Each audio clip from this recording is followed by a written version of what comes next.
Clean అయిపోయినాక waste పోయే water ఏది ₹2 సార్ ఫిల్టర్ ఇప్పుడు మన దేశంలో లోపల 200 ఒకసారి ఇస్తారు. రోజు ఒకసారి ఇస్తారా? ట్రై ఇక్కడ మనం ఇప్పుడు ఒకసారి ఇస్తే తెలుస్తుంది.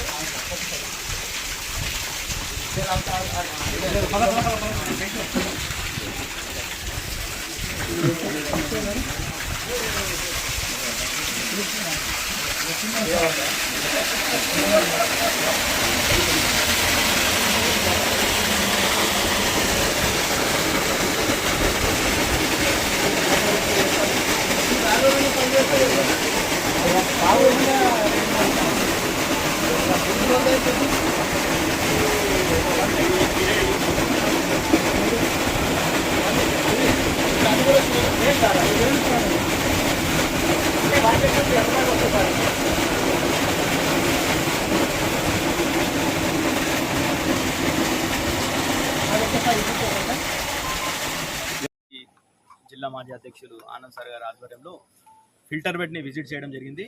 ముఖ్యంగా నేను చూస్తే చాలా నాసిరకంగా ఫిల్టరేషన్ అవుతుందని చెప్పేసి అందరు కూడా చూస్తే కనిపిస్తుంది. అది స్పష్టంగా ఇక్కడ వచ్చినటువంటి వాళ్ళందరూ కూడా మీడియా వాళ్ళకు కూడా మీకు అందరు కూడా కనిపించేది స్పష్టంగా. ఇక్కడ కూడా 100% ప్యూరిఫికేషన్ అయితే లేదు. అది ప్రజలందరూ కూడా చాలా రోజుల నుండి వికారాబాద్ ప్రజలు పట్టణవాసులు ముఖ్యంగా మంచి వాటర్ వస్తలేవు, సురక్షితమైనటువంటి వాటర్ వస్తలే. గతంలో కేసీఆర్ గారు మిషన్ భగీరథ అందించి మొత్తం కూడా ఇంటింటికి నల్లా కలెక్షన్లు ఇచ్చి మొత్తం దేశంలోనే మొదటి రాష్ట్రం తెలంగాణ రాష్ట్రం ఇట్లా ఇంటింటికి సురక్షితమైనటువంటి మంచినీటిని ఇచ్చినటువంటిది కేసీఆర్ గారే. కానీ ఈ ప్రభుత్వం వచ్చిన తర్వాత ఆ మిషన్ భగీరథ అక్కడ నుండి పూర్తి స్థాయిలో వాటర్ని అక్కడ కృష్ణానది నుండి వాటర్ ఎత్తడం లేదు, వచ్చినటువంటి వాటర్ని కరెక్ట్గా మెయింటెనెన్స్ చేసి ఇక్కడ పంపించడం లేదు. దాని ద్వారా ఏమైంది, ఇక్కడ మళ్ళా గతంలో ఉన్నటువంటి శివరెడ్డిపేట నుండి నీళ్ళని వాడుకోవాల్సినటువంటి పరిస్థితి ఈరోజు వికారాబాద్ ప్రజలకు వచ్చింది. జరుగుతున్నది ఏంటంటే ఇక్కడ ఎప్పుడైతే రిపేర్లు చేయాలని భావించారో ఇంతకుముందు ఆనంద్ సార్ గారు చెప్పినట్టు 40 లక్షల రూపాయలతోని అవి కనిపించినటువంటి పనులతోని 40 లక్షల రూపాయలు ఎలాంటి పనులు చేయకుండా లేపిర్రు అని చెప్పేసి చాలామంది మున్సిపల్ ఉన్నటువంటి సిబ్బంది చెప్తారు. 40 లక్షలు లేపిర్రు. గతంలో ఉన్నటువంటి కమిషనర్ ఆయన జాకీర్ హుసేన్ గారు ఇంకోరితో కుమ్మక్కై మొత్తం 40 లక్షల రూపాయలు బిల్లులు లేపిర్రు అని చెప్తున్నారు. కాబట్టి దీని మీద స్పీకర్ గారు అదేవిధంగా మున్సిపల్ చైర్పర్సన్ గారు తప్పకుండా దీని మీద మీరు బాడీలో లేన ముందు జరిగింది అది 100% దాని మీద విచారణ జరపాలి. ఇక్కడ ఏం పనులు జరిగినాయో విజిలెన్స్ ద్వారా ఎంక్వైరీ చేయాలి. పనులు ఏం జరిగినాయి, బిల్లులు ఏమైనాయి, ఇది మొత్తం కూడా కొంతమందికే పరిమితంగా మున్సిపల్లో జరుగుతుంది.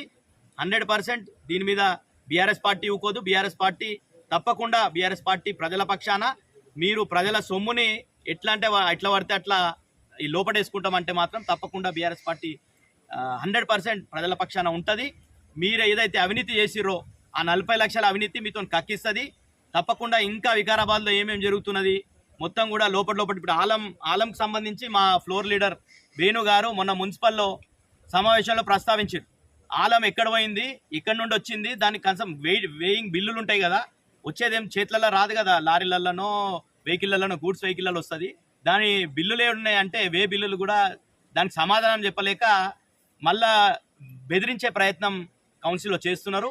కాబట్టి తప్పకుండా ఇవన్నిటి మీద బీఆర్ఎస్ పార్టీ ఆనంద్ సార్ గారి ఆధ్వర్యంలో ఇక్కడ ఉన్నటువంటి నాయకత్వం మా గోపాల్ గారు, అనంత్ రెడ్డి గారు అందరి ఆధ్వర్యంలో తప్పకుండా మేము ఈ అవినీతి సొమ్ముని కక్కించే ప్రయత్నం తప్పకుండా చేస్తాం. Thank you. అందరికీ నమస్కారం.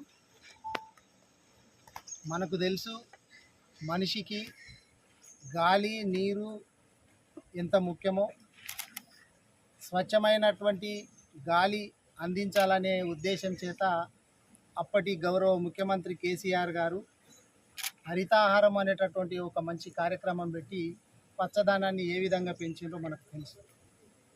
ఇక మనిషికి గాలి తర్వాత అత్యంత ముఖ్యమైనటువంటిది నీరు.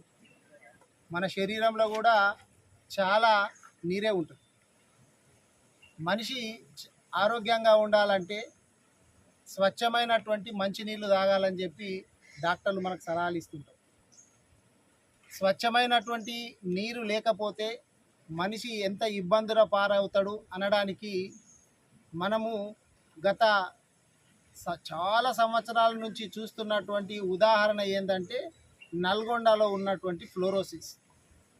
నీళ్ళల్లో ఉన్నటువంటి ఆ లవణాలు కావచ్చు, లేకపోతే విషపూరితమైనటువంటి ఏమైనా కెమికల్స్ ఎక్కువ తక్కువ ఉంటే మనిషి ఏ విధంగా అనారోగ్య బారిన పడతాడు చూసినాం మనం. కాళ్ళు వంకరపోయి, చేతులు వంకరపోయి, నిలబడలేని పరిస్థితికి వస్తాడు. అదే కాకుండా మన వికారాబాద్ నియోజకవర్గంలో కూడా అక్కడక్కడ కొన్ని చోట్ల నీళ్ళ లోపల ఈ ఫ్లోరిన్ ఎక్కువ ఉండడమో, లేకపోతే ఇంకోటి మోతాదుకు సంబంధించిన దానికంటే ఎక్కువ ఉంటే అనారోగ్యంగా ఉన్నటువంటి మనం చూసినాం. ఈ కామారెడ్డి కూడా, ఇక్కడ వికారాబాద్ మండల్ కామారెడ్డి కూడా చాలామందికి పళ్ళ మీద మరకలు ఉంటాయి. కొంతమంది చూసుంటారు ఆల్రెడీ. ఈ ఫ్లోరోసిస్ కావచ్చు, లేకపోతే వేరే లవణాలు ఏమన్నా మినరల్స్ ఎక్కువగా ఉంటే మనిషికి ఇట్లాంటివి వస్తుంటాయి. కాబట్టి కాంగ్రెస్ దాదాపు ఒక 40-50 సంవత్సరాలు పాలించినా కానీ, తర్వాత టీడీపీ పాలించినా కానీ బాగు చేయనటువంటి ఈ నీటి సమస్యను మంచిగా చేసి స్వచ్ఛమైనటువంటి నీటిని అందించినటువంటి ముఖ్యమంత్రి ఎవరైనా ఉన్నారు 2 ఉమ్మడి రాష్ట్రాలలో కూడా అంటే ఇప్పటి వరకు కేసీఆర్ గారు. అప్పుడు ఉమ్మడి రాష్ట్రంలో ఉన్నప్పుడు ఏ ముఖ్యమంత్రి చేయలేరు. విడిపోయిన తర్వాత కేసీఆర్ గారు మాత్రమే స్వచ్ఛమైనటువంటి నీటిని అందించాలనే ఉద్దేశం చేత మిషన్ భగీరథ తీసుకొచ్చారు.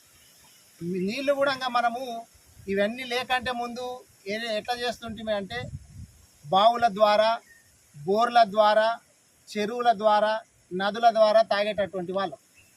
మిషన్ భగీరథనేమో నది నుంచి వస్తున్నటువంటిది.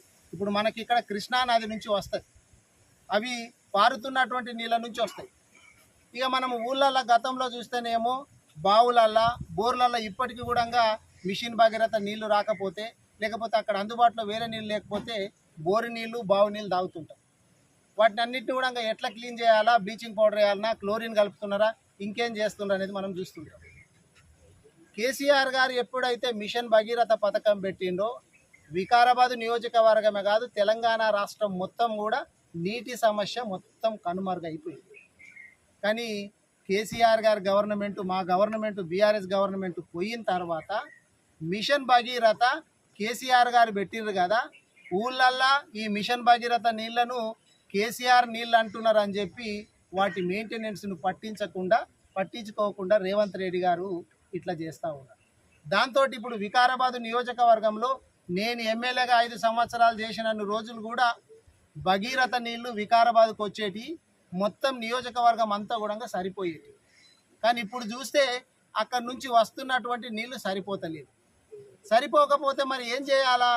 ఇక్కడ ఉన్నటువంటి శివారెడ్డిపేట చెరువు, శివారెడ్డిపేట చెరువు భగీరథ తయారు కాకంటే ముందు, ప్రారంభించకంటే ముందు ఎన్నో సంవత్సరాల నుంచి వికారాబాద్ పట్టణానికి తాగునీరు ఇస్తున్నటువంటి ఏకైక చెరువు. కానీ మనం డైరెక్ట్గా అట్లాగే తాగనీకు ఉండదు. చెరువుల నీళ్ళు తాగాలంటే దాన్ని ఫిల్టర్ చేయాలి. ఇప్పుడు మనము అప్పుడు వెనకటి కాలంలో చేస్తుంటాం, చెలిమెలు ఇట్లా చెలిమెలాగా కొట్టి గుంత కొడితే ఇసుకలకెళ్ళి నీళ్లు ఊరొస్తే మనం తాగుతుంటాం. అంటే ఆ ఇసుక లోపల ఫిల్టర్ అవుతుంది. ఇక్కడ కూడా ఏంటంటే ఈ చెరువు నీళ్ళని అన్నిటినీ ఇప్పుడు మేము ఏడికైతే వచ్చినామో ఈ శివారెడ్డిపేటలో ఫిల్టర్ బెడ్ అంటారు, దీన్ని చూడటానికి అని చెప్పి మేము వచ్చినాము, ఎట్లా పనిచేస్తుంది అని చెప్పి చూడడానికి వచ్చినాము. ఇక్కడ కూడా బయట నుంచి వచ్చినటువంటి నీళ్లు ఇక్కడ ఫిల్టర్ అయిన తర్వాత అక్కడ ఉన్నటువంటి ఏమైనా చెత్త చెదారము లేకపోతే మట్టి అటువంటిది అంతా కూడా సపరేట్ అయ్యి ఒకటి పోతే దాని తర్వాత కెమికల్స్ కలిపేది ఉంటుంది. బ్లీచింగ్ పౌడర్ కావచ్చు, లేకపోతే క్లోరిన్ కావచ్చు, లేకపోతే క్లోరిన్ గ్యాస్ కావచ్చు, ఇట్లా కలిపేది ఉంటుంది. ఇప్పుడు సపరేట్ చేయాలా, దాంట్లో ఉన్నటువంటి మలిన పదార్థాలను సపరేట్ చేయాలంటే ఆలం అనేటటువంటి ఒక కెమికల్ ఉంటుంది. ఆలం అనేటటువంటిది కలపాల. అది ఎంత కలపాలా అంటే అది వచ్చేటటువంటి నీరు ఏ విధంగా ఉంది, కొంచెము మట్టిగా ఉందా, చాలా మురికిగా ఉందా అనే దాన్ని బట్టి ఎంత పరిమాణం లోపల ఈ ఆలం అనేటటువంటి కెమికల్ కలపాలని చెప్పి ఆధారపడి ఉంటుంది.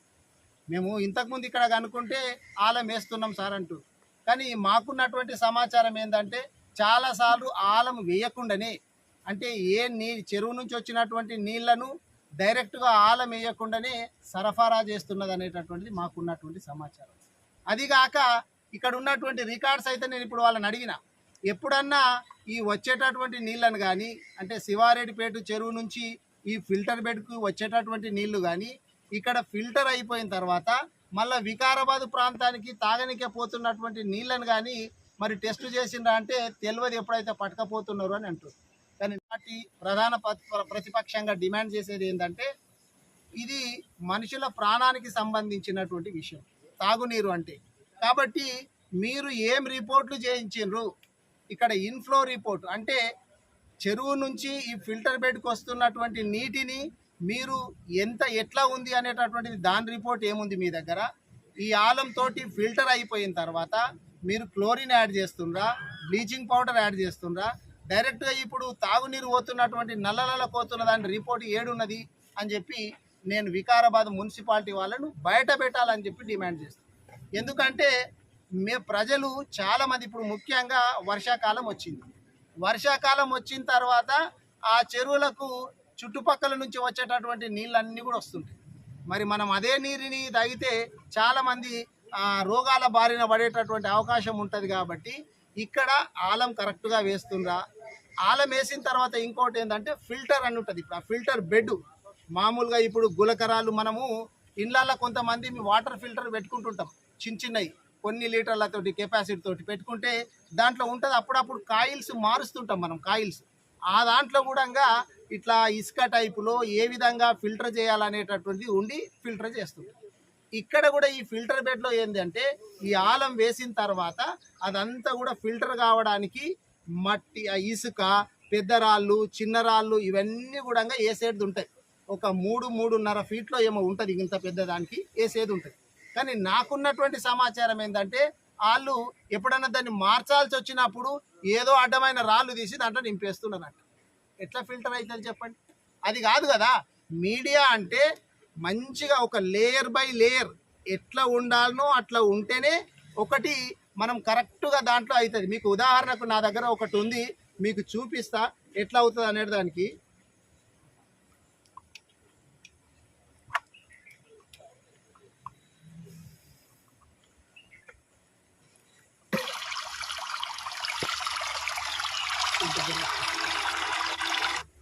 ఇక పై నుంచి పోతే ఇట్లా లేయర్గా ఉండి ఇట్లా వస్తుంటాయి.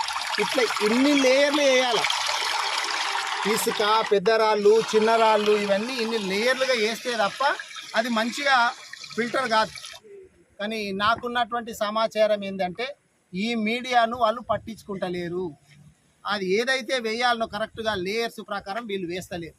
ఏదో 4 రాళ్ళు తీసుకొచ్చి అడ్డమైన రాళ్ళు దాంట్లో వేసి ఆ ఫిల్టరేషన్ అనేటటువంటిది కరెక్ట్గా జరుగుతలేదు ఈ శివారెడ్డిపేట సంబంధించినటువంటి నీళ్ళతో. దాని తర్వాత క్లోరినేషన్ ఎంత క్లోరిన్ ఉంది, తాగేటటువంటి నీళ్ళల్లో క్లోరిన్ ఎంత ఉంది అనేటటువంటిది కూడా చాలా ఇంపార్టెంట్. ఇది ప్రజల ఆరోగ్యానికి సంబంధించినటువంటి విషయము. కాబట్టి నేను వికారాబాద్ మున్సిపాలిటీ వాళ్ళని డిమాండ్ చేసేది, కమిషనర్ గారిని ముఖ్యంగా డిమాండ్ చేసేది ఏంటంటే మీ దగ్గర ఏం రిపోర్ట్లు ఉన్నాయో బయట పెట్టండి. మనము స్వచ్ఛమైనటువంటి నీళ్ళని ఇస్తున్నామా లేదా అంటే మనము రాజకీయం గురించి చెప్పుడు కాకుండా సైంటిఫిక్గా, శాస్త్రీయంగా నీళ్ళలో ఉండాల్సినటువంటి మినరల్స్ ఏ విధంగా ఉన్నది అనేది అది కరెక్ట్గా ఫిల్టర్ అవుతుందా లేదా. ఎందుకంటే ఈ ఫిల్టరేషన్ అనే దగ్గర మీడియా దగ్గర ఎప్పుడు కూడా ఏమవుతుందంటే బ్యాక్టీరియా, వైరసెస్ అనేటువంటి చావు, ఖాళీ మలినాలను మాత్రమే తొలగిస్తుంది. అది తర్వాత ఈ కెమికల్స్ ఇప్పుడు బ్లీచింగ్ పౌడర్ కానీ, క్లోరిన్ కానీ ఇది కలిపిన తర్వాత అక్కడ ఉన్నటువంటి సూక్ష్మ జీవులు అనేటటువంటి చనిపోయినాయా, లేకపోతే ముఖ్యంగా ఈకోలై అని చెప్పి వస్తుంటుంది.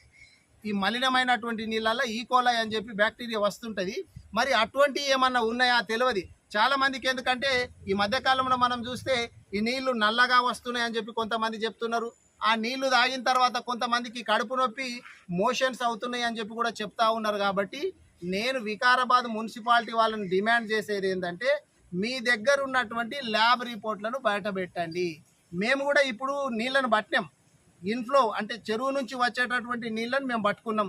ఒక కంటైనరు అంటే స్టెరైల్ కంటైనర్ తెచ్చి దాన్ని పట్టుకున్నాం. దాని తర్వాత బయటికి పంపేటటువంటి నీళ్ళను కూడా మేము అది ఇంకో కంటైనర్ లోపల, ఇంకో జార్ లోపల పట్టుకున్నాం. తర్వాత కెమికల్ ఎంత ఉంది, మరి ఈ నీళ్లు తాగేటటువంటి దాంట్లో వేరే దాంట్లో ఎంతెంత కెమికల్ ఉంది అని చెప్పి తెలుసుకోవాలని చెప్పి ఇంకోటి కూడా తీసుకున్నాం. మేము కూడా పంపిస్తాం. మీరు ఇది ప్రజల ఆరోగ్యంతో చెలగాట మాడొద్దు. ఈ రిపోర్ట్లు బయట పెట్టాలా, పబ్లిక్ డొమైన్లో పెట్టాలా. వికారాబాదు శివారెడ్డిపేటకు సంబంధించినటువంటి నీళ్ళ లోపల ఇగో ఈ విధంగా ఉన్న ఈ మినరల్స్ ల్యాబ్ రిపోర్టు ఇది అని చెప్పి మీరు బయట పెట్టాలా, లేకపోతే బాగుండదు, ప్రజలు అనారోగ్య పాలన అవుతారు. అదే కాకుండా వికారాబాద్ మున్సిపాలిటీ వాళ్ళు ఇంకొకటి ఏంటంటే ఎక్కడ కూడా తనిఖీలు చేస్తున్నట్టు నాకు కనబడతలేదు. ఏం తనిఖీలు అంటే ఎక్కడ పోతే అక్కడ పుట్టగొడుగులు లాభ వాటర్ ప్లాంట్లు పెట్టుకుంటున్నారు. వాటర్ ప్లాంట్లు పెట్టి అవి 15 రూపాయలు 20 రూపాయలకు ఒక బబుల్ అమ్ముతున్నారు. కానీ నిజంగా దాంట్లో ఎంత ఫిల్టర్ చేస్తుండ్రు, ప్యూరిఫికేషన్ అనేటటువంటిది ఏ విధంగా చేస్తుండ్రు అని చెప్పి మున్సిపాలిటీ వాళ్ళు ఎక్కడన్నా చెక్ చేయంగా చూసినామా? అదేగాక హోటల్స్ ఉన్నాయి, హోటల్స్లో కూడా నిన్న మొన్నటికి సంబంధించినటువంటి ఫుడ్ అంతా పెడితే కూడా ఎంతోమంది మొన్న నేను ఎక్కడో మీడియాలో చూసిన ఎక్కడో బొద్దింక వచ్చింది అని చెప్పి. మరి మున్సిపాలిటీ వాళ్ళు ఏం చేస్తున్నారు? వీళ్ళని అందరినీ కూడా పర్యవేక్షించాల్సినటువంటి ఇక్కడ ఉన్నటువంటి గెలిచిన ఎమ్మెల్యే గారు ఆ దొరగారు ఏం చేస్తున్నారు? మరి దీని మీద కనీసం ఎప్పుడన్నా రివ్యూ పెట్టుకునరా? ప్రజలకు ఆరోగ్యానికి సంబంధించినటువంటి విషయం కాబట్టి మీకు ఎట్లాగూ మీ ముఖ్యమంత్రి గారికి కావచ్చు, నీకు కావచ్చు, భగీరథ నీళ్లను బంద్ చేయాలా, చక్కగా ఇవ్వకూడదు, ఇస్తే కేసీఆర్ గారికి పేరు వస్తున్నది అనేది మీకుండి ఇస్తలేరు. సరే, మరి అది లేనప్పుడు ఇక్కడ ఉన్నటువంటి నీళ్లు, చెరువు నీళ్లు కావచ్చు, లేకపోతే వాటర్ ప్లాంట్లకు సంబంధించినటువంటి నీరు, స్వచ్ఛమైన నీరు వస్తుందా లేదని చెప్పి మీరు ఒక్కసారి అన్న రివ్యూ చేసిందా? ఇక్కడ ఈ ప్లాంట్కు, ఇక్కడ ఈ ఫిల్టర్ బెడ్కు ఎప్పుడన్నా ఇక్కడ గెలిచినటువంటి ఎమ్మెల్యే గారు వచ్చిండ్రా? ఒక్కసారన్నా చూసిండ్రా? మేము ఇందాక చూస్తే అక్కడ ఎన్నో సంవత్సరాల నుంచి పాడైపోయినట్టు 2-3 సంవత్సరాలు అయిందంట. వాల్వ్స్ తిరుగుడు కూడా తిరుగుతలేదు. అవి బంద్ చేస్తే కూడా నీళ్ళు లీక్ అవుతూనే ఉన్నాయి. ఒకదానికైతే ప్లాస్టిక్ కవర్ కప్పారు. ఎన్ని రోజులు అయ్యింది అంటే 3 నెలలు అయ్యిందట. 3 నెలల నుంచి కూడా అది పనిచేస్తలేదు. కానీ దీన్ని ఎవరు పట్టించుకునేటటువంటి నాదు లేరు. మన మిత్రులు చెప్తున్నారు ఇప్పుడే 40 లక్షలు ఒక అంతకుముందు గతంలో కౌన్సిల్లో ఎప్పుడో మీటింగ్లో 40 లక్షలు పెట్టిండ్రంట. మరి 40 లక్షలు పెట్టి ఏం రిపేర్ చేసిండ్రు మీరు? ఎవరికన్నా ఉపయోగకరంగా ఉందా? కాబట్టి నేను డిమాండ్ చేసేది ఏంటంటే ఇక్కడ ఉన్నటువంటి గెలిచిన ఎమ్మెల్యే దొరగారు వీటి మీద సమీక్ష చేయాలా. ఫుడ్ ఎక్కడన్నా హోటల్స్లలో కూడా వాళ్ళకి చెప్పి, మున్సిపాలిటీ వాళ్ళకి చెప్పి ఇన్స్పెక్షన్ చేయించాలా. వాటర్ ప్లాంట్లు నిజంగానే ప్యూరిఫికేషన్ చేస్తున్నారా, లేకపోతే డైరెక్ట్ బోర్లకి వెళ్ళి వచ్చేటటువంటి నీళ్లు బబుల్లలో నింపి మూత పెట్టి పంపిస్తున్నారా? ఇవి చెక్ చేయాలా. దీన్ని విజిట్ చేయాలా. అక్కడ ఆలం సరిగా లేదంట. ఇంకొకటి ల్యాబ్ రిపోర్ట్లు బయట పెట్టాలని చెప్పి నేను డిమాండ్ చేస్తాను.